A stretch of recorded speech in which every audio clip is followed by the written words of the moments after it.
My daily jog in New York City turned into a nightmare I couldn't escape. It started innocently enough, just my routine to stay fit. But then I noticed him, a guy lurking in the shadows, always behind the same trees, watching me. At first, I thought it was a coincidence, a fellow jogger taking the same route. But this guy felt different, like a shadow with eyes. I first spotted him near Central Park. A tall figure, dressed in dark clothes, barely visible among the trees. I tried to shake off the uneasy feeling, convinced it was all in my head. Maybe I was just being paranoid in this bustling city. Days passed, and the feeling persisted. It wasn't just a one-time thing. He was there every day, always lurking behind those same damn trees. My heart raced every time I saw him, yet I convinced myself it was just a city dweller with a peculiar routine. One afternoon, curiosity got the better of me. I decided to confront him. I mean, it's a public place, right? What harm could it do? I mustered up some courage and approached the trees where he always hid. As I got closer, he stepped out, and my breath caught in my throat. He was tall, dark-haired, with a face that seemed familiar. Panic set in as I realized I'd seen him before, not in person, but on the news. He was a face associated with a recent string of attacks in the city. My heart pounded as I connected the dots. He stared at me, a sinister grin forming.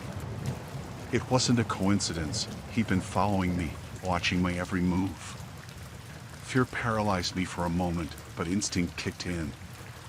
I turned and sprinted, weaving through the park, desperate to escape. He chased me, the pounding of his footsteps echoing in my ears. Panic and adrenaline fueled my run, but I knew I couldn't outrun him forever. The city that once felt familiar now seemed like a maze, each alley a potential dead end.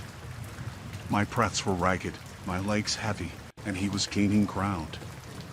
I darted into the crowded streets, hoping the swarm of people would be my shield. I flagged down a police officer, barely able to speak as I pointed out my pursuer. The officer confronted him, and I watched as they exchanged words. It felt like an eternity. But then, the officer let him go. My heart sank. He turned and grinned at me, disappearing into the crowd. I was left standing there, bewildered and terrified. How could this happen in broad daylight, in the heart of the city? Days turned into sleepless nights as I lived in fear. He knew my routine, my roots. No place felt safe. The city I once loved became my personal horror story. I changed my habits, my routes, but he always found me. It was a sick game, and I was the helpless pawn. I sought help from the police, but they couldn't do much without concrete evidence. I lived in constant fear, always looking over my shoulder. Every shadow, every stranger felt like a potential threat. My life became a series of heart-stopping moments, my nerves constantly frayed. One day, as I walked the crowded streets, I felt a tap on my shoulder. I turned, expecting the worst, only to see a detective. He'd been working on the case, tracking the guy who had tormented me. They finally had enough evidence to make an arrest. Relief washed over me, but the trauma lingered. The courtroom became a stage for my fears, as I faced the man who had turned my daily jog into a living nightmare.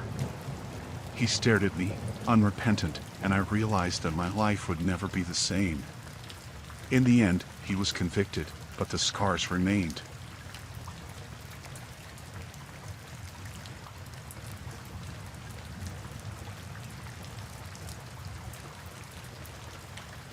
We moved into our new house in the quiet suburban neighborhood last month, eager for a fresh start. The place had this idyllic charm, white picket fences, and friendly neighbors. Everything seemed perfect until our mysterious neighbor started showing up uninvited. It all began innocently. One evening, the doorbell rang, and there she was, Mrs. Anderson, our next-door neighbor. She had this warm smile and claimed she just wanted to welcome us to the neighborhood. Seemed friendly enough, so we exchanged pleasantries and she left. But the visits became more frequent. Mrs. Anderson appeared at our doorstep during odd hours, sometimes with a plate of cookies or just to chat. It was becoming unsettling. We barely knew her, yet she acted like an old friend. One evening, she arrived with a homemade casserole. I appreciated the gesture but couldn't shake the feeling that something was off. Her eyes lingered too long, and her questions were too personal. It was like she was prying into our lives, wanting to know every detail. My unease grew, especially when she mentioned things she shouldn't know. She knew our schedules, where the kids went to school, and even what we did on weekends. I felt like our privacy was slipping away, and I couldn't understand how she knew so much. Late one night, as we were putting the kids to bed, the doorbell rang again. I hesitated but opened it to find Mrs. Anderson standing there, uninvited. She insisted she heard a noise and wanted to make sure everything was okay. It felt like an invasion, and I asked her to leave. Days turned into weeks, and her surprise visits persisted. I noticed her watching our house from her window. Paranoia set in, and my thoughts were consumed by this mysterious neighbor. I tried talking to other neighbors, but no one seemed to share my concerns. One day, she brought over a gift, a potted plant. I thanked her, but the sinister undertone remained. It was like she was marking her territory, claiming a space in our lives we weren't willing to give. Things escalated when I caught her snooping around our backyard. She claimed she lost her cat and thought it wandered into our yard. But something in her eyes told me it wasn't about a lost pet. She was watching us, studying our every move. I became paranoid, checking the locks multiple times a day. My children sensed my unease and asked why Mrs. Anderson kept coming over. I had no answers, just a growing fear that something wasn't right. One evening, as darkness settled, there was a knock on the door. My heart raced as I opened it to find Mrs. Anderson standing there, a chilling smile on her face. She handed me a handwritten note, inviting us over for dinner. I couldn't refuse, but my gut screamed danger. Dinner at her house was tense. She asked intrusive questions, and her eyes bore into us. I couldn't shake the feeling that we were being scrutinized, analyzed. As we left, she whispered something chilling, "I'm always here for you." That night, I couldn't sleep. The note, the constant presence, the invasion of our lives, it was too much. I decided to confide in another neighbor, hoping they'd experience something similar. To my shock, they said Mrs. Anderson was a widow, living alone for years. No cat, no family. My fears escalated. Was she a harmless neighbor trying to be friendly, or was she something more sinister? I started researching the history of the house, the neighborhood, anything that could explain her behavior. Late one night, I found a news article from years ago. Mrs. Anderson's husband had died in our house. The article hinted at suspicions of foul play but lacked concrete evidence. My blood ran cold. Was I living in a crime scene? The next day, I confronted Mrs. Anderson, armed with the newfound knowledge. She denied everything, claiming the article was sensationalized. But her eyes betrayed a hint of guilt, a darkness that couldn't be ignored. I contacted the police, sharing my concerns and the eerie history of our house. They promised to investigate, but every shadow felt like a potential threat.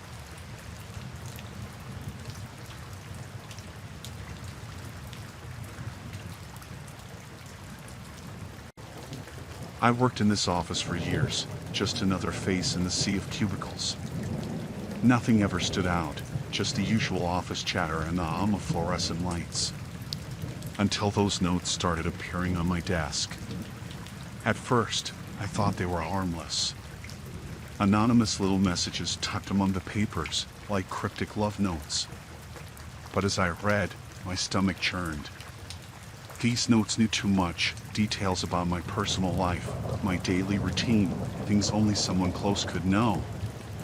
I kept glancing around the office, wondering who was watching me. The notes were like whispers in the shadows, revealing secrets I hadn't shared with anyone. The first one mentioned what I had for breakfast, and I laughed it off, thinking it was a strange coincidence. But the notes kept coming, each one delving deeper into my life. The messages became more unsettling, mentioning my evening walks, the names of my family members, and even the color of my bedroom walls. I felt exposed, like someone had torn down the walls of my privacy. I couldn't concentrate on work, constantly checking over my shoulder, paranoid eyes scanning the office. Days turned into weeks, and the notes continued. They found their way into my lunchbox, my coat pocket, even taped to the bottom of my coffee mug. My nerves were shot. Who could be doing this, and why? My colleagues seemed oblivious, engrossed in their own worlds. One day, the note hinted at a secret I'd never shared with anyone, a buried guilt from my past. Panic set in. How could someone know this? It was a ghost from my past, a skeleton I never intended to reveal. The note wasn't just a violation, it was a haunting manifestation of my deepest fears. I started isolating myself, avoiding eye contact with colleagues, suspecting everyone.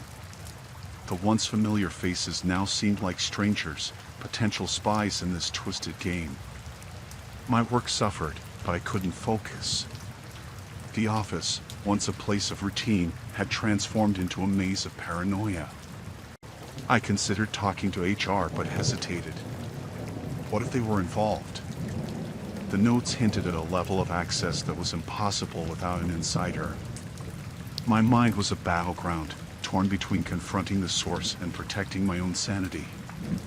One day, after a particularly ominous note, I decided to confront the issue head-on. I stayed late, pretending to work, waiting for any sign of movement. The office, usually deserted after hours, felt like a haunted labyrinth. As the clock ticked, I heard footsteps. My heart raced as a figure emerged from the shadows, a colleague I had never suspected. His eyes were cold, devoid of any empathy. He held the latest note, a sinister grin on his face. He reveled in revealing my vulnerabilities, relishing my discomfort. The confrontation was tense, a battle of wills between the violated and the violator. His motives were unclear, a mix of resentment and a desire for control. I reported the incident to HR, and an internal investigation ensued. It turned out he harbored a grudge, a twisted need for power over his colleagues. The notes were his sick attempt at asserting dominance, a psychological game that left me scarred. In the aftermath, the atmosphere in the office remained tense. Colleagues exchanged wary glances, trust shattered by the actions of one.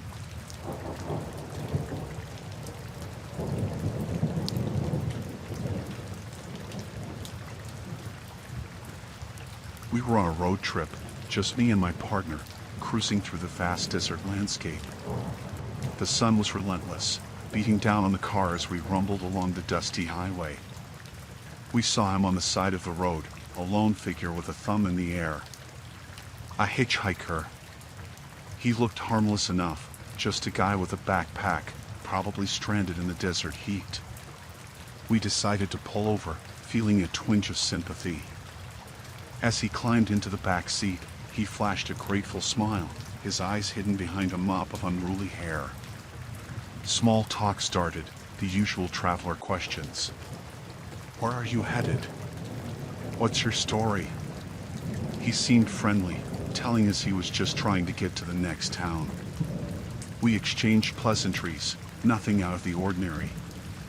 That's when things took a turn. As we drove, he began asking strange questions, prying into our personal lives. How long had we been together? Where were we staying tonight? His curiosity felt intrusive, like he was digging for something beneath the surface. We exchanged uneasy glances but brushed it off as quirky conversation. As the miles stretched on, he got quiet, staring out of the window as the landscape blurred by. That's when I noticed his hands, fidgeting nervously, like he was hiding something. My partner shot me a worried look, sensing the tension building in the confined space of the car. Then he dropped a bombshell, revealing he knew intimate details about our lives. Things we hadn't shared, secrets only we should know. Panic set in. How could he possibly know these things? The atmosphere turned thick with discomfort as the desert heat pressed against us. We decided to confront him, demanding an explanation. His demeanor shifted, a sly grin appearing on his face. He reveled in our discomfort, explaining that he had overheard our private conversations at a gas station earlier.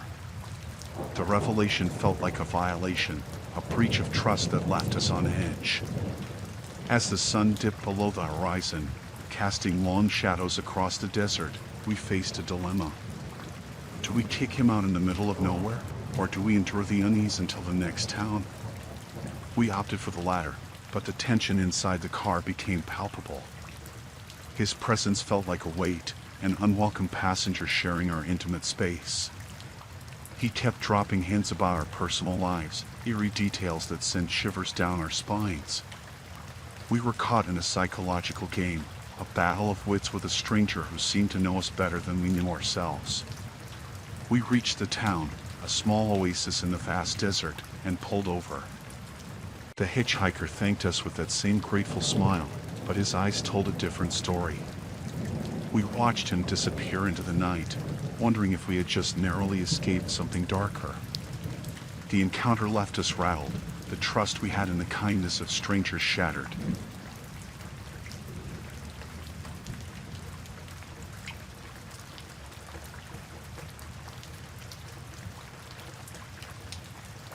I was standing alone at the bus stop, just a teenager trying to get home after a late shift. The night was quiet, and the dim glow of the streetlight above barely illuminated the area. The bus was running late, and impatience gnawed at me as I checked my phone for the time. That's when I noticed him, a stranger approaching from the shadows. He seemed harmless at first, a guy in his late 20s, wearing a worn-out jacket and a cap pulled low. He flashed a friendly smile, and I nodded in acknowledgement, not wanting to be rude. He struck up a conversation, asking about my night and where I was headed. Seemed like small talk, nothing unusual. I replied cautiously, keeping my answers vague. But as he continued talking, the questions turned intrusive. Where did I live? Did I live alone? It set off a subtle alarm in my mind. The bus was taking longer than expected, and the conversation took a darker turn. He began sharing unsettling stories, tales of violence and crime that made my stomach churn. I shifted uncomfortably, trying to distance myself without being overtly confrontational. He offered me a cigarette, and I declined. That's when he became persistent, insisting I take one. His friendly demeanor morphed into something more sinister. I noticed his eyes, cold and calculating, as if measuring my vulnerability. The bus was nowhere in sight, and panic started to set in. I desperately searched for an excuse to leave, my mind racing to find a way out of this increasingly uncomfortable situation. His tone became aggressive, demanding my attention, ignoring my attempts to disengage.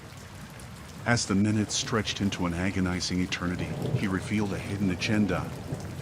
He knew my routine, my usual bus timings, details I hadn't shared with anyone. Fear gripped me. How did he know these things? What did he want from me? I glanced around, hoping to see the bus approaching. The empty streets echoed with a haunting silence. He moved closer, invading my personal space. I could feel my heart pounding, the rhythmic thud drowning out the distant sounds of the night. He pulled out a knife, the glint of the blade catching the faint light. My breath caught in my throat. I was frozen, trapped in a nightmare. He muttered threats, words that sent shivers down my spine. I felt a surge of adrenaline, the fight or flight instinct kicking in. I mustered the courage to break free, darting across the empty street.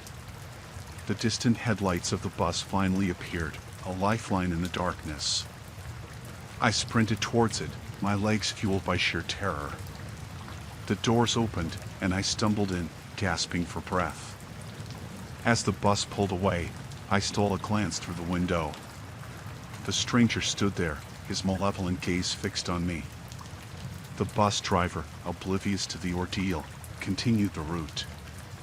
I sank into the seat, shaken to my core. The routine wait at the bus stop had morphed into a nightmarish encounter. The stranger, with his friendly facade, had revealed the darkest corners of his intentions. Every creak of the bus seemed ominous, and the ordinary journey home felt like an escape from the clutches of a predator.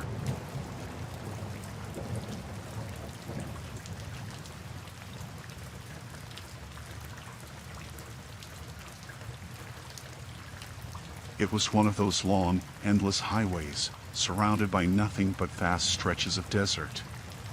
The sun was setting, casting an eerie glow on the landscape.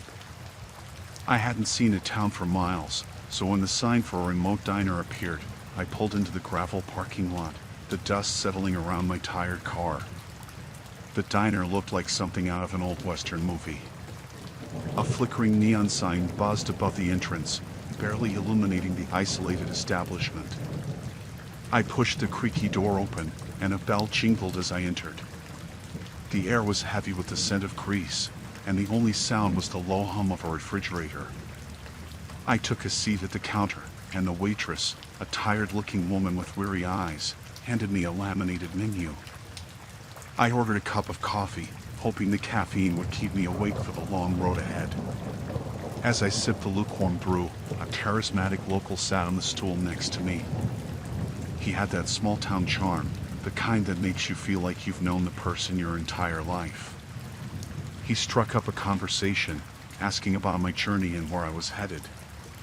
His name was Jack, and his easygoing demeanor put me at ease. We shared stories about life on the road, the kind of talk you have with a stranger who might as well be a friend. But then, the atmosphere shifted. Jack's friendly smile waned, and his gaze turned intense. He leaned in, whispering like he was about to reveal a secret. He spoke about me, not in general terms but in unnervingly specific detail. He knew things about my life that no stranger should. My heart raced as I wondered how this person, who I just met, could possess such intimate knowledge. He talked about my past, events, and experiences that I hadn't mentioned to anyone in years. It was as if he had a window into my soul, a portal to the depths of my memories. I felt exposed, vulnerable in the dimly lit diner, surrounded by strangers who seemed oblivious to the bizarre turn our conversation had taken. Jack's eyes gleamed with a knowing light, and I couldn't shake the feeling that he was holding some dark secret. He spoke of things that hadn't happened yet, a future that seemed predetermined and ominous. The hairs on the back of my neck stood up, and a chill ran down my spine as I listened to his unsettling revelations. I tried to brush it off, attributing it to coincidence or the ramblings of a small-town eccentric. But the more he spoke, the more I realized there was something deeper, something inexplicable at play. Jack wasn't just guessing or making lucky predictions. He was describing my life with an accuracy that defied reason. As he delved into my darkest fears and hidden regrets, I felt a sinking sensation in my stomach. The diner seemed to close in around us, the walls pressing closer as if absorbing the weight of the unsettling truths Jack revealed. I couldn't fathom how this stranger, in the middle of nowhere, knew the intricacies of my existence. Desperation set in, and I needed to escape the claustrophobic confines of the diner. I hastily paid for my coffee, leaving Jack behind with his enigmatic knowledge. The night outside was pitch black, the stars obscured by an overcast sky. I hurried to my car, the engine roaring to life as I sped away from that isolated diner and the charismatic stranger who had unraveled the fabric of my reality.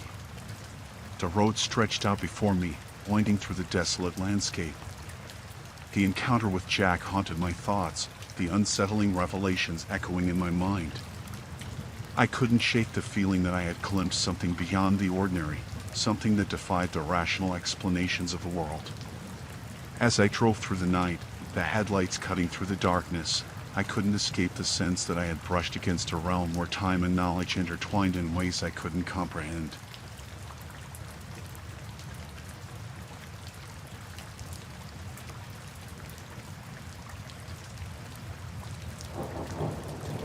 It was late, and the fuel gauge needle was flirting dangerously close to empty. My headlights illuminated a sign on the desolate highway, gas, 10 miles. Grateful for the reprieve, I turned off the highway and followed a narrow, winding road that seemed to disappear into the darkness. After what felt like an eternity, a flickering neon sign emerged on the horizon, last stop gas station. The place looked like it had seen better days, with a worn-out building and a solitary gas pump standing in front. I pulled in, the gravel crunching beneath my tires. The night air was thick with an unsettling silence. The only sound was the soft humming of the flickering fluorescent lights above the gas pump. I stepped out of the car, the creaking of the door echoing in the emptiness. The attendant emerged from the shadows, his features obscured by the dim glow of the fluorescent lights. He was an older man, hunched and weathered, with eyes that seemed to hold a lifetime of secrets. His gaze locked onto mine, and a shiver ran down my spine. His movements were slow, deliberate, as he reached for the pump without breaking eye contact. I handed him a few crumpled bills, my fingers brushing against his cold, gnarled hands. As he pumped the gas, an uncomfortable silence settled over us. The air felt thick with tension, and I couldn't shake the feeling that something was off. I glanced around, noticing the absence of any other customers or signs of life. The night seemed to press in from all sides, an oppressive darkness that swallowed the gas station whole. I thanked the attendant as he handed me the receipt, but his response was an unnerving silence. His eyes bore into mine, an intensity that made me uneasy. I mumbled a goodbye and headed back to my car, the gravel crunching beneath my shoes. As I turned the key in the ignition, the headlights revealed something that sent a chill down my spine. The attendant was standing just outside the pool of light, staring at me with an unblinking gaze. His lips curled into a sinister smile, and a feeling of dread washed over me. I pulled away from the gas station, the tires spinning on the gravel. Glancing in the rearview mirror, I saw the dim glow of the neon sign fading into the distance. But the unease lingered, settling deep within me like a dormant fear waiting to surface. The road ahead stretched into the unknown, and my mind raced with questions. What was it about that gas station, that peculiar attendant, that left me feeling so unsettled? The rhythmic thud of my heartbeat echoed in the silence of the car as I drove through the desolate night, haunted by the encounter at the last stop gas station. Hours passed, and the empty highway seemed to stretch endlessly before me. The gas station became a distant memory, but the sense of unease clung to me like a shadow. My thoughts were interrupted by a flicker in the rearview mirror, the distant glow of headlights closing in fast.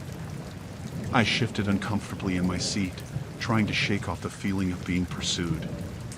The headlights drew closer, revealing a familiar silhouette, the same gas station attendant, his expression twisted into a malevolent grin. Panic set in as he tailgated my car, the dark road offering no refuge.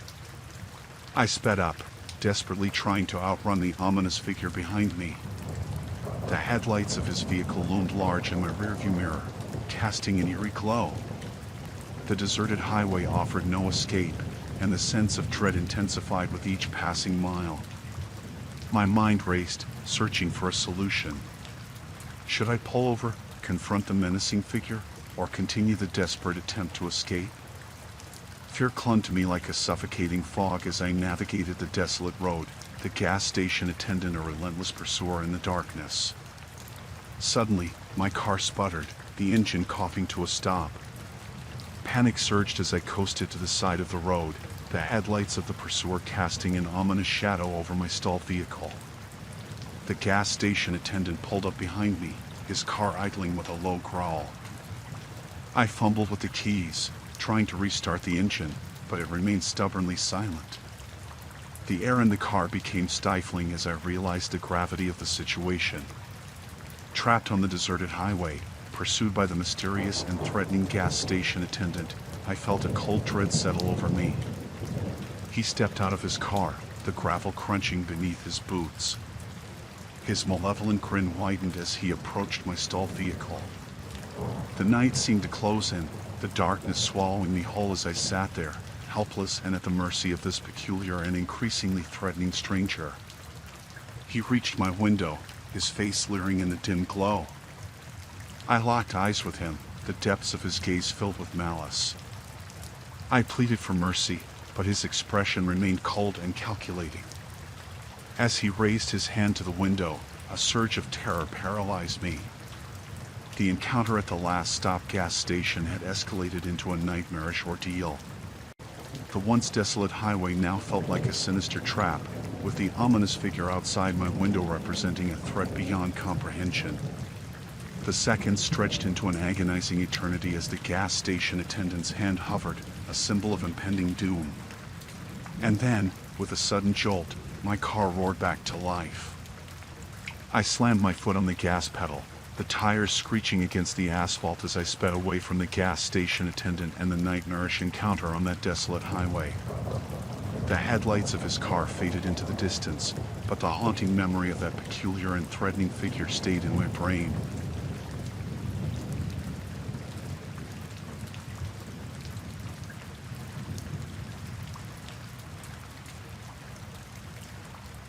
I was on this solo hiking trip in Yosemite, trying to connect with nature or whatever.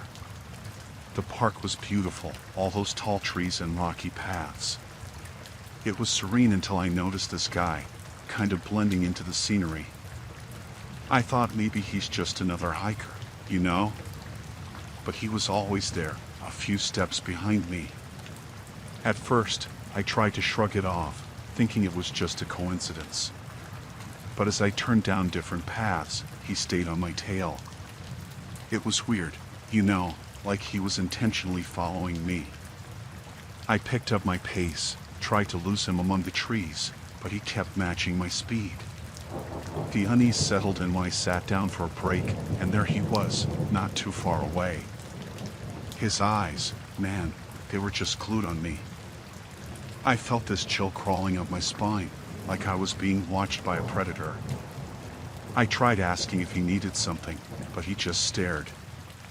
I decided to change my route, thinking maybe I was overthinking it. But every turn, every twist in the trail, he was there. It felt like a nightmare, being trapped with this silent guy always shadowing me. The sun started to dip below the trees, casting long shadows across the path. Panic crept in, and I quickened my pace. I thought about asking for help from other hikers, but he never got too close. Always keeping this distance, this unnerving proximity. When darkness swallowed the forest, I knew I had to get out. I picked up my pace, practically running down those trails. I stumbled a few times, but fear fueled my legs.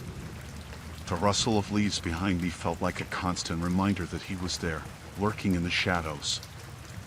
I reached the main trailhead, thinking I'd be safe, but he was still there, a dark silhouette against the moonlit trees. Desperation set in. I approached a group of hikers, explained what was happening. They looked concerned but saw no one behind me. I hesitated to point him out, fearing he'd retaliate. Maybe it was all in my head, right? But when I turned back, he was gone. The relief was short-lived. Now I was paranoid, glancing over my shoulder every few seconds, expecting him to reappear.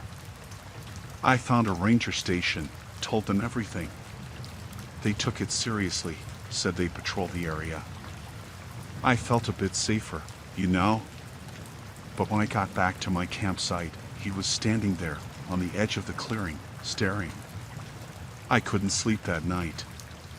Every rustle, every twig snapping, I thought it was him closing in. I packed up at first light, got out of there. The ranger assured me they'd investigate, but I didn't stick around to see the outcome. I don't know who that guy was or what he wanted, but Yosemite, that place of beauty, became a landscape of nightmares for me.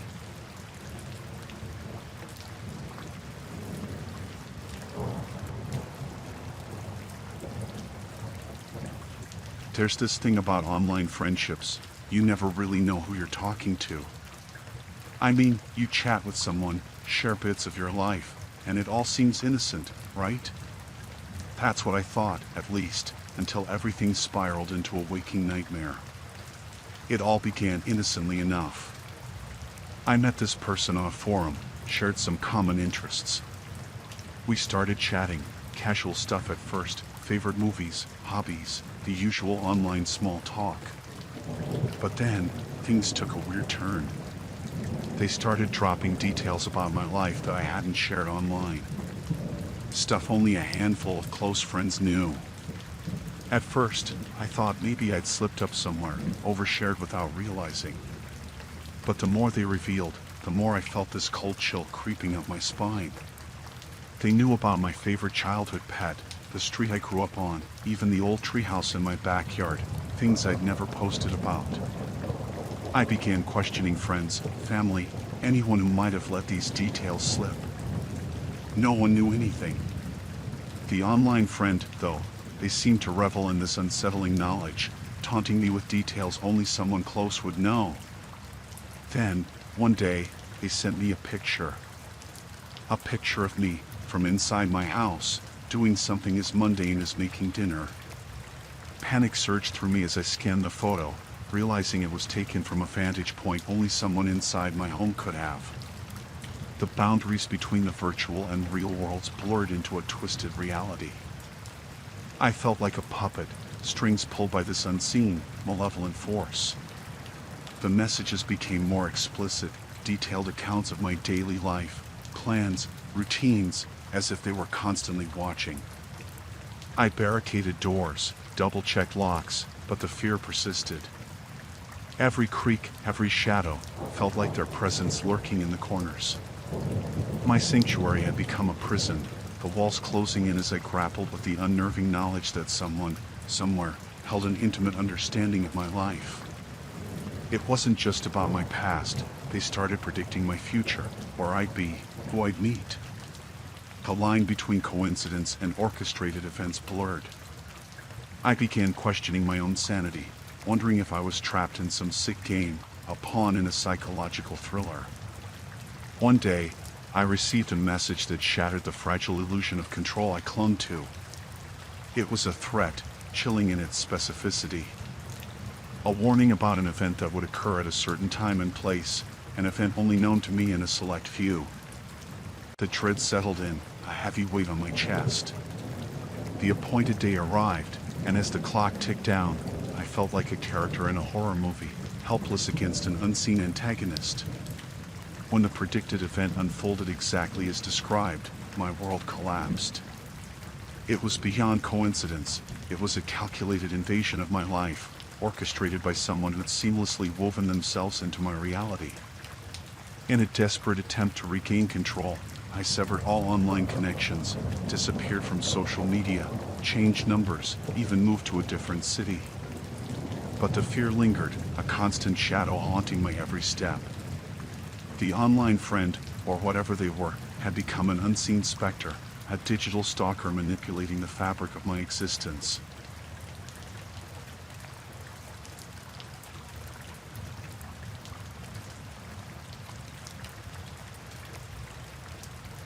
So, there I was, just trying to shave some minutes off my walk through the city. I thought this dimly lit alley would be a shortcut, avoiding the crowded streets. Big mistake. As I turned into that narrow passage, I felt this chill, like something wasn't right. The uneven light barely cut through the darkness, casting these long, eerie shadows. I tried not to overthink it, just a shortcut, but I heard footsteps behind me. Quick and deliberate, like they were matching my pace. I glanced back, and there he was, this guy. tall, wearing a hoodie that swallowed his face in shadows. I couldn't see his features, just this unsettling silhouette. My heartbeat picked up. I told myself not to panic, maybe he was just heading the same way. But those footsteps echoed louder, and I swear, they quickened when I did. I turned another corner, hoping to shake him off, but he stayed glued to my shadow. That's when I knew this wasn't just a coincidence. I was being followed. I tried to rationalize, maybe he had the same destination, but fear crawled up my spine. I could hear my breath, quick and shallow, mixing with those haunting footsteps. The alley seemed to stretch on forever, like a maze closing in. I picked up my pace, desperation clawing at me. Every turn I took, he matched, never saying a word. The silence felt heavy, suffocating. I felt this urge to scream, but my voice betrayed me. I was alone, trapped in this ominous alley with this stranger tailing me. I could see the exit, the faint glow of the streetlights at the end. My heart raced, fingers fumbling for my phone. I needed help, someone to know I wasn't alone. My hand shook as I dialed, my eyes never leaving that dark figure closing in. Hello? The voice on the other end, a lifeline in that ominous alley. I whispered, told them what was happening. They reassured me, told me to keep moving, that they were calling the police. I clutched the phone like a shield, glancing back. He was closer now, no longer just a silhouette. I could see the glint of something metallic, and my breath caught. My legs pumped harder. I could feel the sweat on my palms. My mind raced with worst-case scenarios, heart pounding in my ears. I burst out of that alley, into the blinding streetlights. The footsteps faded, replaced by the distant wail of sirens. My legs gave way, and I leaned against a building, gasping for air. The police arrived, asked questions, took my statement. They promised to patrol the area, find the guy. But as I walked away, the street no longer felt safe. Every stranger seemed to cast a shadow, and every alley held a lingering threat.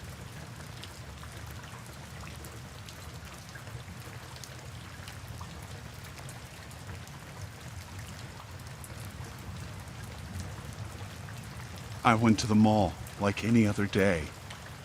Just shopping for the usual stuff, Clothes, maybe some makeup. It was crowded, people everywhere. Noise, chatter, the usual mall vibe. But something felt off. I couldn't put my finger on it. In the first store, I saw this person browsing through clothes. Nothing weird, just a regular shopper. I didn't think much of it. Picked up a shirt, tried it on, and moved on. But then, in the next store, there they were again. Same person. I thought it was just a coincidence, people shop at multiple places. As I strolled through different sections, I kept seeing this face. It wasn't like they were following me, just happened to be in the same stores. I tried to shake it off, thought it was just my imagination playing tricks. But it kept happening. I started getting paranoid, looking over my shoulder, expecting to see them again. In the makeup section, there they were, pretending to check out the latest lipsticks. It was unnerving, like a puzzle I couldn't solve. I started moving faster, weaving through aisles, trying to lose them. But they kept showing up, like a silent shadow in every store. By the time I reached the food court, I was panicking.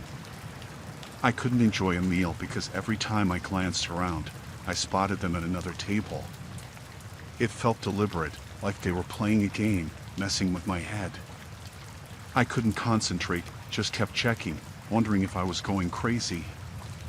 I decided to confront them, get this over with. I approached, my heart pounding. "Are you following me?" I asked, probably sounding more scared than angry. They looked surprised, denied it, said they were just shopping. but I wasn't buying it. How could they be in every store I entered? I left the mall, feeling eyes on my back. The paranoia stuck, even in the parking lot. I checked my surroundings, half expecting them to appear again. I sped home, locked the doors, and peeked through the curtains. Maybe it was just a weird coincidence, but it didn't feel like it.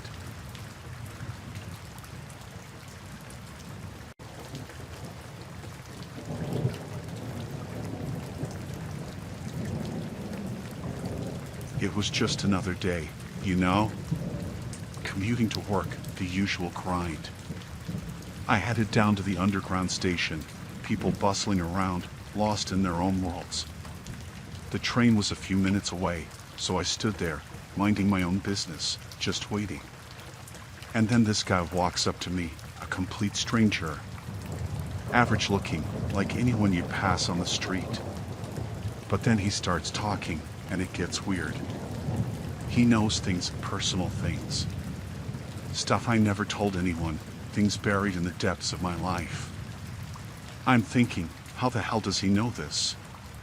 He's got this eerie confidence, a creepy smile. Says he knows where I live, what I do, who I talk to. It's messed up. I'm freaking out, but there are people all around, and nobody seems to notice. It's like this twisted secret between me and this stranger.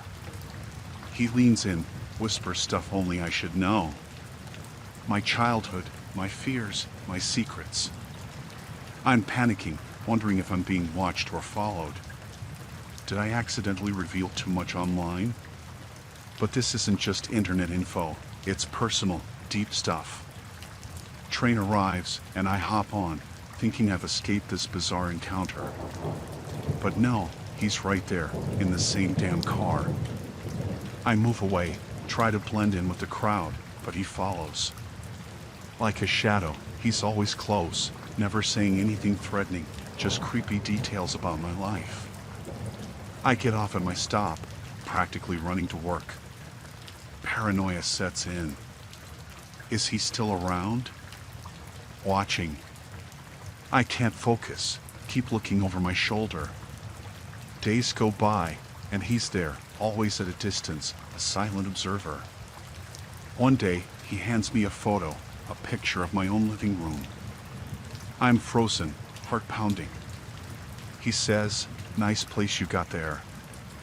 How the hell did he get that photo? Break into my home? Suddenly, the mundane routine becomes a living nightmare. I try to confront him, demand answers, but he slips away. The encounters persist, becoming a twisted game. It's like he's playing with my life, revealing things he shouldn't know. The paranoia takes over, and I start questioning everything. I change my route, my routine, but he's always there, showing up unexpectedly. The line between reality and nightmare blurs. I feel trapped, like prey being toyed with. I contemplate telling someone, but who'd believe this surreal horror story? Finally, I decide to face him. I demand answers, and he smirks, saying, "I know you better than you know yourself." It's chilling, like a psychological horror movie. I try to shake him off, but he persists, always lurking in the background. One day, he hands me a file, my entire life documented, every detail, every secret. I'm horrified. How did he compile this? It's impossible. He whispers, "I told you, I know everything." The mundane commute turns into a descent into madness. I consider involving the authorities, but fear grips me. What if they can't protect me? What if they don't believe me? I'm trapped in a nightmare with this stranger who knows the darkest corners of my existence. The encounters continue, a relentless psychological torment. I don't know how to escape this waking nightmare.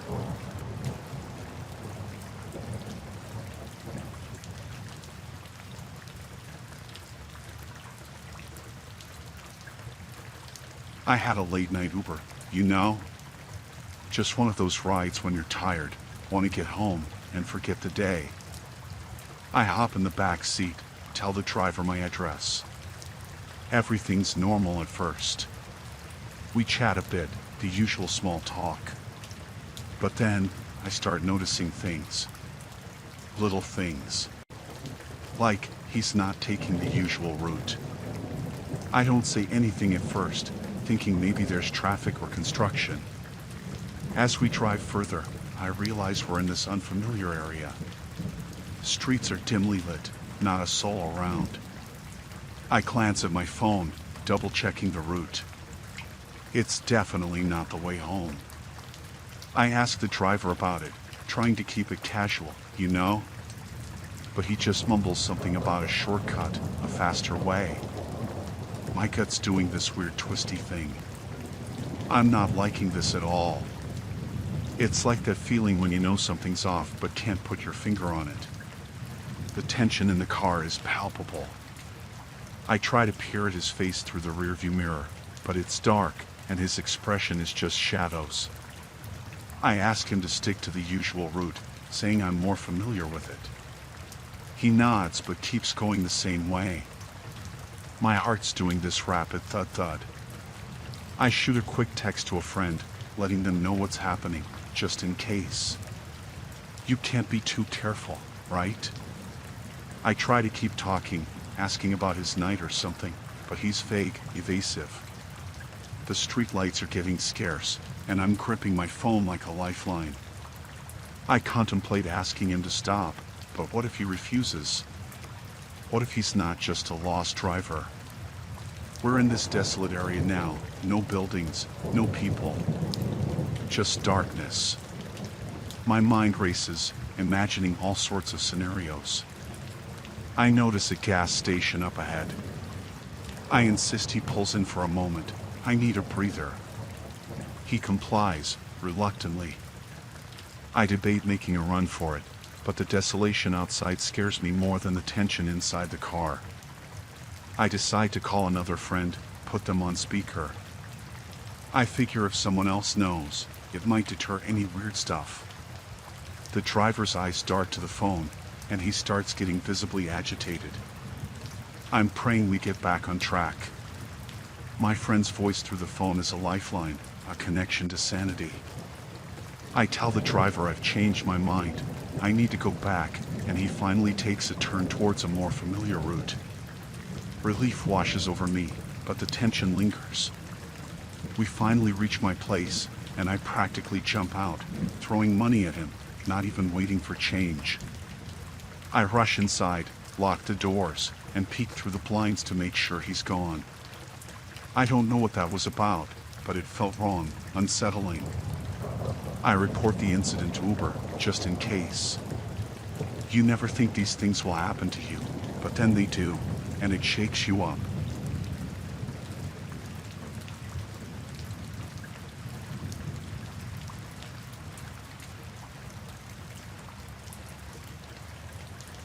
It was last summer. Me and Jenna decided to escape the city craziness and found this remote beach. The sun was setting, casting an orange glow on the sand. We thought we'd have the place to ourselves for some alone time. The waves crashing, the distant sounds of seagulls, everything seemed peaceful. We laid down our blanket and opened a bottle of wine. The sea breeze was cool, and the smell of salt hung in the air. We laughed, talked, and lost track of time. As the sun dipped below the horizon, we noticed a figure down the beach, standing in the shadows. It was a guy, just staring at us. I didn't think much of it at first. Maybe he was lost or something. But he kept standing there, not moving. It felt weird, you know? I whispered to Jenna about the guy, and she glanced over. We both got a bit uneasy, but we figured he'd leave eventually. Time passed, and he didn't budge. We decided to pack up and head back to the car. But as we started walking, I could feel his eyes on us. We quickened our pace, but he kept a steady distance. I turned around, and there he was, trailing us. We reached the car, locked ourselves in, but he just stood there, staring.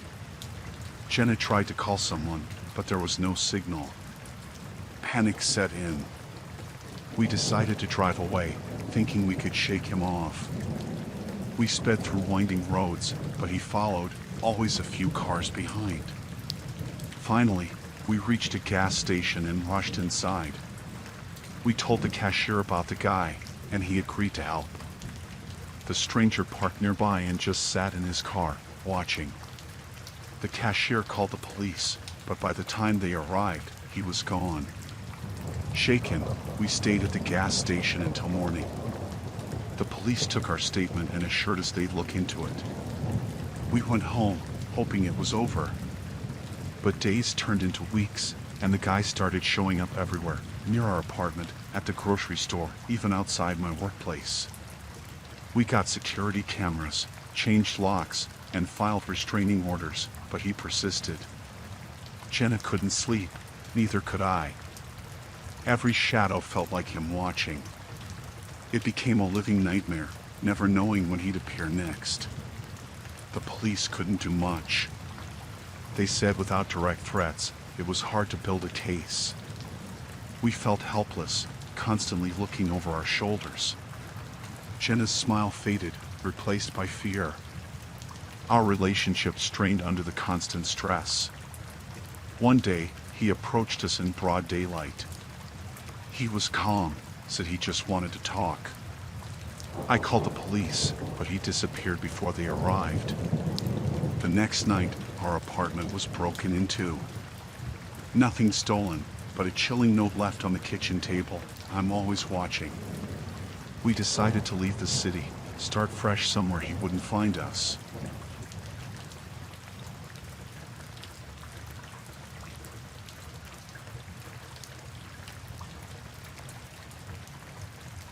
I was on a solo trip, exploring a new city. Checked into a random hotel, nothing fancy. Decided to grab a drink at the bar. It was dimly lit, a few people scattered around. I took a seat, ordered a beer. That's when he appeared, this guy, all charm and smiles. Struck up a conversation like we were all pals. He introduced himself as Alex. Told me he was in town for business, seemed friendly enough. We talked about random stuff, the weather, sports, usual small talk. But there was something off about him, a glint in his eyes that made me uneasy. I tried to shrug it off, blamed it on being tired. As the night went on, Alex kept steering the conversation into darker territories. Asked about my fears, secrets, things I wouldn't share with a stranger. I started feeling uncomfortable, like he was probing for something, trying to dig deep. But he was smooth, kept the facade of friendliness. When I decided to call it a night and head to my room, he insisted on joining. Said he was staying at the same hotel. What were the odds, right? Reluctantly, I agreed. We walked down the hallway, the silence thick. I could sense something wasn't right, but I couldn't put my finger on it. As we reached my door, Alex leaned in, whispered something about a special club he knew of, an exclusive party. Sounded like a trap, but curiosity got the better of me. Against my better judgment, I followed him to a dimly lit room on a lower floor. The air felt heavy with tension. Inside, it was just us. Alex's demeanor changed, became intense. He started talking about some secret society, claimed I was chosen.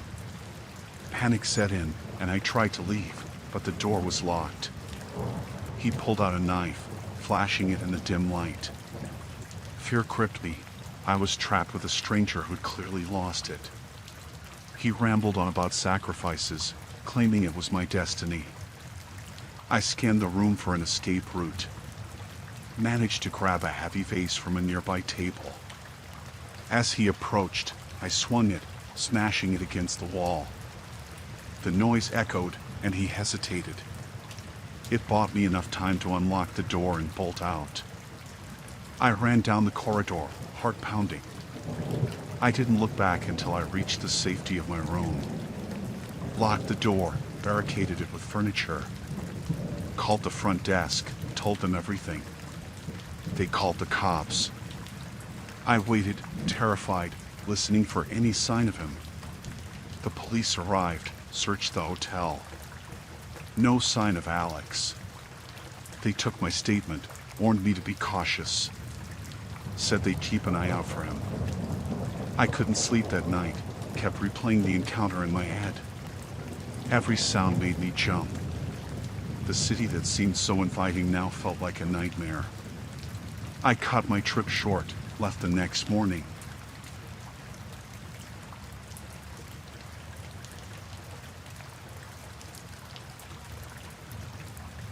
I was just a college student, you know?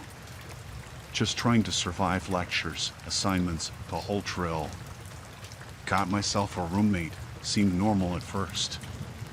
We shared a room, talked about classes, typical stuff. But things started getting weird. I'd catch him staring at me, just this intense gaze. Creeped me out. Thought maybe he was just socially awkward or something. Then, I started noticing strange sounds at night, like whispers or rustling. Roommate said he was on the phone, but who talks in hushed tones for hours? One day, I find this locked box under his bed. Dude's secretive, and it piques my curiosity. What's he hiding? I start paying more attention, trying to piece things together. He's always getting mysterious packages, and the air in our room gets tense when he opens them. One night, I'm up late studying, and I hear him on the phone again. This time, he's arguing. I catch phrases like "it's not safe" and "you're putting us at risk." My heart's pounding, wondering who's on the other end and what risk they're talking about. I decide to snoop a bit, you know? Just to ease my paranoia. When he's out, I check that locked box. It's filled with documents, passports, cash, and a burner phone. Red flags waving everywhere. Who needs all that shady stuff? I confront him about it, and he brushes it off, says it's a misunderstanding. But then, I notice he's following me, like everywhere. It's like I can't escape his gaze. I start fearing for my safety. Who knows what kind of stuff he's involved in? One day, I overhear him talking about some operation, using words like extraction and elimination. My mind's racing. Am I in danger? What did I stumble upon? I debate going to the authorities, but what if he finds out? It's like being trapped in a nightmare. I start keeping a journal, documenting everything, just in case. Paranoia takes over, and I can't trust anyone. He knows something's up. Tension thickens in the room. I dread being alone with him. One evening, he leaves in a hurry, forgetting his phone. I seize the chance, dig through his messages. Cryptic conversations, coded language. It's like he's in some covert operation. I feel like I'm living in a spy movie, but it's my life, you know? I reach out to a friend, spill everything. We decide to approach campus security, and they involve the police. It's terrifying, wondering if he'll retaliate. The investigation unfolds, and turns out he's part of some underground network. Human trafficking, illegal dealings, the whole dark underworld. They arrest him, and I'm left with this lingering fear. What if there are repercussions? What if his network comes after me? The normal college life I envisioned shattered by the reality of living with a stranger who was part of something sinister.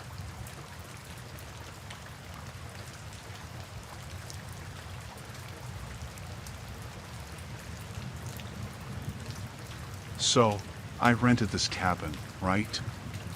Seemed like a cozy getaway, nestled in the woods, far from the hustle and bustle.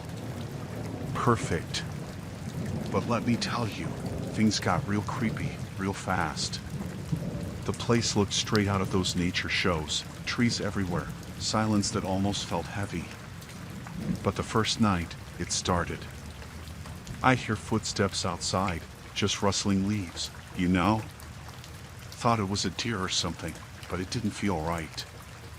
Like I could sense eyes on me. During the day, all seemed normal. I'd go hiking, explore the woods, breathe in the fresh air. But the nights, man, the nights were another story. I'd lie in bed, and that's when it got weird. Shadows moving outside the window, like someone pacing back and forth. I peeked out, but there was nothing. Just darkness. Every now and then, I'd spot a flicker of light, like a distant flashlight. But the nearest neighbor was supposed to be miles away. It played tricks on my mind, you know? Like someone was messing with me. I convinced myself it was just my imagination, but deep down, the feeling of being watched lingered. One day, I noticed a camera near the entrance. Odd, right? I mean, it wasn't in the listing pics. Checked with the Airbnb host, they claimed it was for security. Security? In the middle of nowhere? Red flags started popping up, but I brushed it off. The camera's blinking red light became a constant reminder. I'd wave at it, half jokingly, but it felt like there was someone on the other end, watching my every move. It messed with my head, like I was part of some twisted reality show. Then things got personal. I found a note on the doorstep, handwritten, chilling. Enjoying your hike, it said. Goosebumps crawled up my skin. Who knew I went hiking? Someone close. Someone who knew my routine. But I was alone, or at least I thought I was. That night, I decided to confront it. Walked outside, called out, "Who's there?" No answer, just the night's sounds. But as I turned to go back in, I swear, I heard a whisper, my own name carried by the wind. My heart raced, paranoia gnawing at me. I thought about leaving, but where could I go? It felt like the whole forest was watching. The paranoia consumed me. Every sound, every shadow held a threat. I kept all the lights on, blinds shut, but it didn't stop the feeling of eyes on me.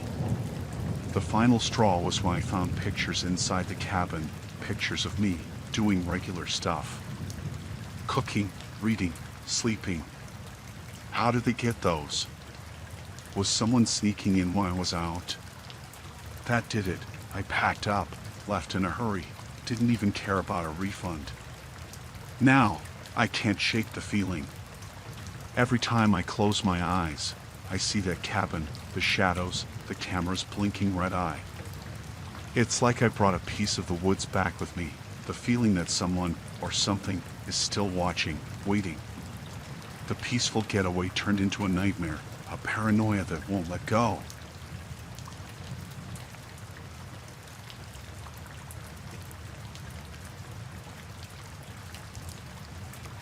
So, there I was, just another passenger on this red-eye flight, you know?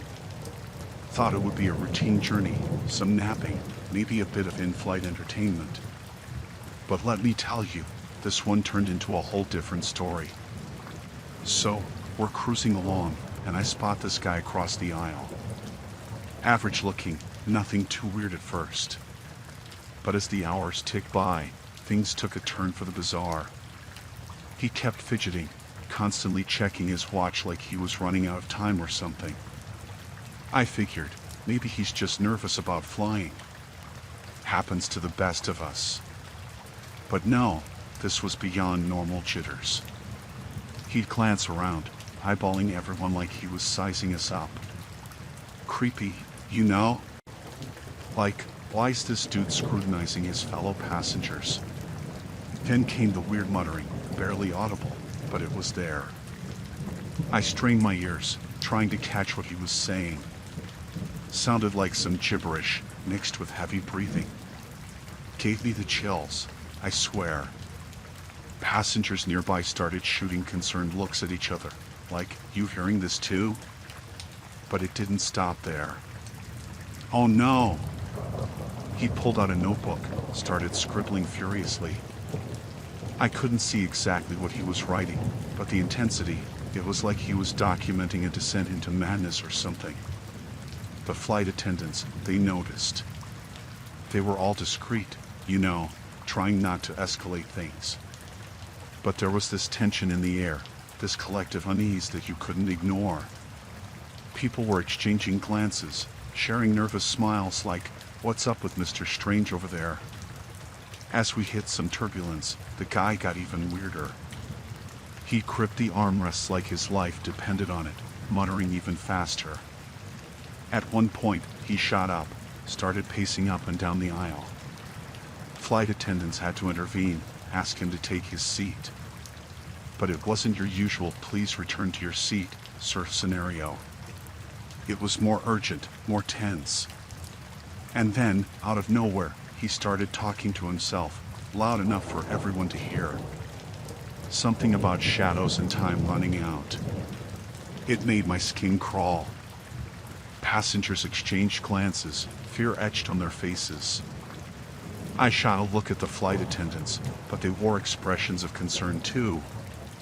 Nobody knew what to make of this guy.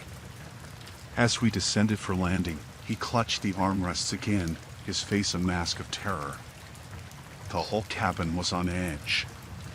You could feel it, this collective anxiety, like we were all trapped in some Hitchcockian nightmare at 30,000 feet. Finally, when we touched down, he bolted out of his seat like his life depended on it. People watched, still frozen in that "what just happened" moment. Flight attendants rushed to catch up, whispered conversations with the pilot. The whole thing was a mess. Once we disembarked, I never saw that guy again. Probably a good thing, But that flight, man, it was like being stuck in a horror movie at 35,000 feet. And to this day, I can't shake the memory of that unsettling traveler, his bizarre behavior turning a routine red-eye into a claustrophobic nightmare.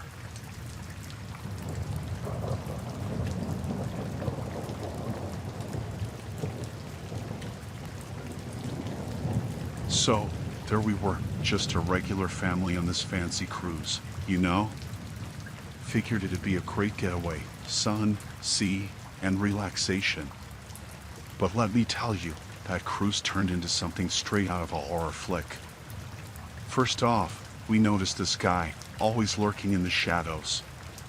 Tall, dark, and mysterious. Cliché, right? But seriously, he had this eerie vibe, like he was hiding something. He'd show up in random places, and every time you looked, there he was, watching. At first, we brushed it off, thought maybe he's just enjoying the cruise like the rest of us. But then things got weird. One night, we're having dinner, and he's at the next table. No big deal, right? Except, he starts mimicking our conversations, word for word. Freaky, right? Like, is this guy for real? So, now we're on edge. We see him at the pool, on the deck, even during shore excursions. It's like he's haunting us. And each time we confront him, he just smiles, this unnerving grin like he's playing some sick game. Then comes the notes, creepy handwritten notes slipped under our cabin door.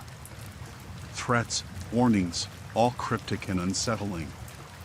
My wife's freaking out, kids are scared. We report it to the ship's security, but they can't find any evidence. It's like this guy's a ghost, leaving behind a trail of paranoia. One night, we're in our cabin, curtains drawn, trying to forget about Mr. Creepy. Suddenly, a knock on the door. We open it, and there he is, that same grin on his face. My heart's pounding. He hands me an envelope and vanishes into the darkness. Inside the envelope, there's a picture, our family, on the ship, taken that very day. How did he get this? We're in the middle of the ocean, for crying out loud. Panic sets in. We decide to lock ourselves in the cabin, scared to even go out. The ship becomes a prison. Every corner feels like a trap. We can't enjoy the cruise, can't relax. Every time we step outside, he's there, in the crowd, staring. We start questioning our every move, wondering if he's watching.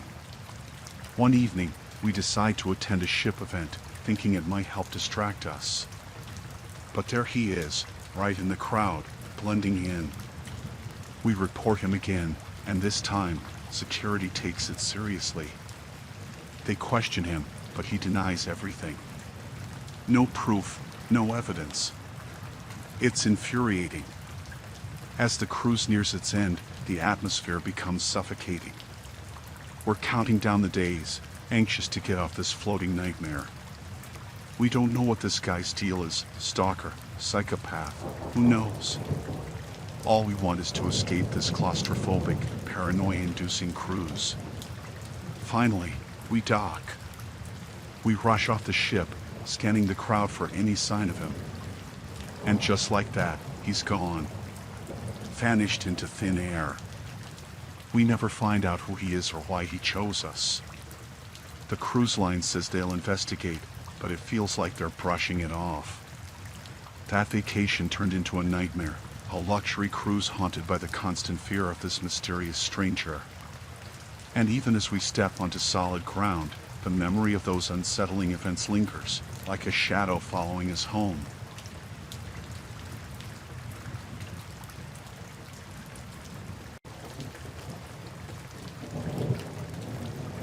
So, there I am, just minding my own business at the farmer's market, you know? It's all lively, people hustling and bustling, fresh veggies, the whole deal. I'm checking out some tomatoes, trying to decide which ones to grab when I get this feeling. You know, that prickly sensation on the back of your neck. Like someone's watching you. I shake it off, thinking maybe I'm just being paranoid, but as I move through the market, I notice this guy. Middle-aged, nondescript, blending into the crowd, but he's always there, lurking in the background. At first, I think it's just a coincidence, you know, people shopping, doing their thing. But this guy, he's not shopping. He's watching me. I change my route, weave through the stalls, but he keeps pace.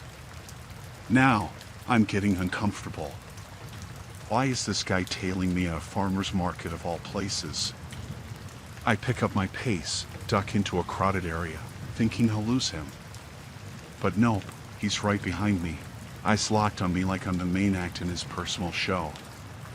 So, I decide to confront him. I turn around, ask him flat out if he's following me. He denies it, says he's just shopping. Shopping? This guy doesn't have a single bag in his hands. I call him out on it, but he just shrugs and walks away, disappearing into the crowd. Now, I'm on edge. I try to shake it off, keep shopping, but everywhere I go, he's there. A distant figure, always watching. It's like a game. I start weaving through the market, taking unpredictable turns, but he's always a few steps behind. I approach the market security, tell them what's going on. They say they'll keep an eye out, but there's not much they can do. Great, right? I'm stuck in this market with a silent watcher, and security can't do squat. As I move towards the fruit section, he gets bolder. He starts getting closer, not hiding anymore. I can feel his eyes burning into my back. I try to lose myself in the crowd, blend in, but he's relentless. I'm clutching my shopping bag like a lifeline. I decide to leave, hoping he won't follow me out of the market. But as I head towards the exit, there he is. Staring. I can't shake this feeling of dread, like something's about to snap. I pick up my pace, practically running now, weaving through the market stalls, desperate to get away. I glance back, and he's right there, mirroring my every move.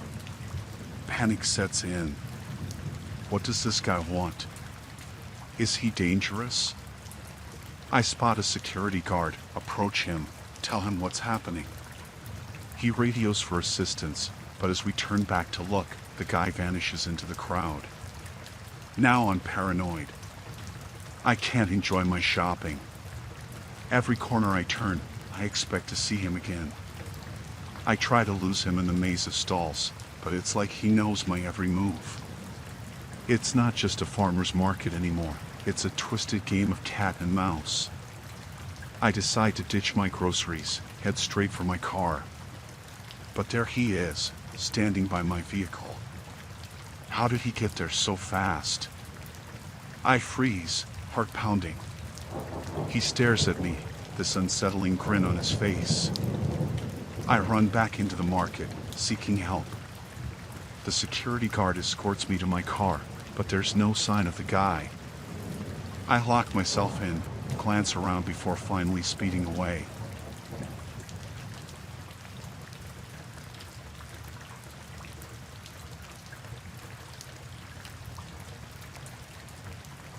I live in this quiet suburban neighborhood, you know?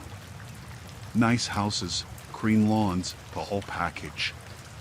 So, one evening, I'm out walking my dog, enjoying the fresh air. Everything's normal, kids playing, neighbors gardening. Just the way it should be. But then, I start noticing this guy. He's nondescript, blends into the background. At first, I don't think much of it. Maybe he's a neighbor I haven't met yet, you know? But day after day, I see him. Always a few steps behind, like a shadow. I'm thinking, okay, coincidence, maybe. But he's there every time I step out. So, I start changing my routine. Different times, different routes. But no matter what, there he is, trailing me like I owe him something. I get this gut feeling, this prickly sensation. It's like a silent alarm, telling me something's off. I start feeling watched, scrutinized. One day, I confront him. I turn around, ask him what's going on. He looks surprised, like he got caught with his hand in the cookie jar. Denies it, says he's just taking a walk too. Yeah, right. I'm not buying it, not for a second. But I don't want trouble, so I let it slide. The next day, he's still there. I try to shake it off, continue with my routine. Maybe it's all in my head, you know? But the unease lingers. I'm hyper-aware now, looking over my shoulder every few seconds. Who is this guy? Why won't he leave me alone? Days turn into nights, and he's always there, lurking. I'm paranoid now, jumping at shadows. It feels like I'm being hunted in my own neighborhood. What does he want? I rack my brain, wondering if I've seen him before, but no recognition hits me. I tell my husband, and he's concerned. We decide to involve the police. They listen, take a report, but without any real threat, there's not much they can do. I'm on my own, living in this constant state of fear. Every rustle of leaves, every distant footstep, sets me on edge. One night, I catch a glimpse of him near my backyard. I'm done. I can't take it anymore. I don't feel safe in my own home. I decide to stay at a friend's place, hoping he'll lose interest. But he follows. Everywhere. It's like I can't escape this nightmare. I change locks, add security measures, but it's futile. He's persistent, a dark presence in my life. I feel like prey, and he's the predator. What's he waiting for? The tension becomes unbearable. I don't sleep, don't eat. My life revolves around this unseen threat. The police advise caution, tell me to document everything. But it's hard to document the constant feeling of being watched, the fear that creeps into every moment. One day, as I'm leaving his store, there he is again. I've had enough. I turn around, confront him, demand answers. He smirks, this unsettling grin, and walks away. That's it. I've reached my breaking point. I install security cameras, hoping to catch him in the act. But he's smart. He stays just out of frame, taunting me with his presence. I'm trapped in this never-ending nightmare. My once peaceful neighborhood is now tainted with fear. I've become a prisoner in my own life. The police can't do much, and I'm left to navigate this chilling reality. What does this stranger want from me? I don't know, but every step he takes inches me closer to the edge.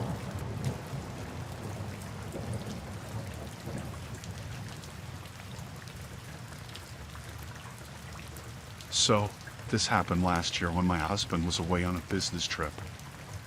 I was home alone, just watching TV, trying to chill. The doorbell rang, and I thought, who the heck could that be at this hour? It was already dark outside. I opened the door, and there was this guy standing there, dressed like a salesman or something. He had a briefcase and a big, fake smile plastered on his face. Said he was selling some cleaning products. I wasn't interested, told him politely, no thanks, not today. But he didn't leave. He kept pushing, saying his products were special, the best in the market. I was getting creeped out, you know? Like, why wouldn't he just go away? I told him again, more firmly this time, that I wasn't interested. He started getting really insistent, like he needed to come in and show me the products. I told him no again and tried to close the door, but he put his foot in the way. That's when I felt a shiver down my spine. I didn't like the way he was looking at me, this intense stare like he was sizing me up. I mustered up some courage and told him to leave, that I was going to call the cops if he didn't. He backed off finally, but as he walked away, he said something that made my blood run cold. He mentioned details about me, things he should know. Like, how did he even know my name? I slammed the door shut, locked it, and called my husband, freaking out. Told him about the creepy salesman and what he said. My husband told me to call the police immediately, so I did. They said they'd send someone over, but that it might take a while. I sat there, waiting in the dark, feeling vulnerable. Then, I heard tapping on the window. It was that guy, the salesman, smiling this weird, unsettling grin. I screamed, and he just stood there, staring. I hung up on the police, thinking they wouldn't make it in time. I ran to the kitchen, grabbed a knife. I didn't know if this guy was dangerous or what, but I wasn't taking any chances. I could hear him trying to open the front door, rattling the handle. I was scared out of my mind, thinking this could turn real bad real fast. Suddenly, the sound stopped. I peeked through the curtains, and he was gone. The police showed up not long after, took my statement, but they couldn't find the guy. They said they'd keep an eye out, but I was paranoid for weeks, jumping at every little noise. My husband installed a security system when he got back. We never found out who the creepy salesman was or what he wanted. It's messed up, thinking about how close I came to something really bad happening that night, all because of some weirdo with a briefcase and a fake smile.